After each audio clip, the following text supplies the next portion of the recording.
వచ్చారు. ఇవాళ మొట్టమొదటి తెలుగు ట్రైలర్ లాంచ్ ఈవెంట్ మీరు ఆవిడ్ని మాట్లాడనివ్వకుండా చేసేశారు. But it's okay. ఓకే, ఇప్పుడు మా జాతి రత్నం అనుదీప్ గారిని మాట్లాడవలసిందిగా రిక్వెస్ట్ చేస్తున్నాం. అందరికీ నమస్కారం. అందరికీ నమస్కారం. నేను ట్రైలర్ చాలా బాగుంది కదా.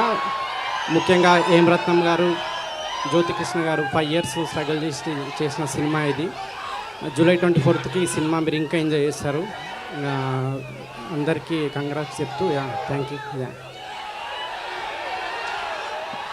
Thank you so much Anudeep గారు. ఎస్, అండ్ మనం ఎప్పుడెప్పుడా అని ఎదురు చూస్తున్నటువంటి హరిహర వీరమల్లు పవర్ స్టార్ పవన్ కళ్యాణ్ గారిని వీరమల్లుగా ఇంత పవర్ఫుల్ క్యారెక్టర్లో అంత తేజస్సుతో చాలా పవర్ఫుల్గా చూపించబోయినటువంటి మా డైరెక్టర్ జ్యోతికృష్ణ గారిని మాట్లాడవలసిందిగా రిక్వెస్ట్ చేస్తున్నాం.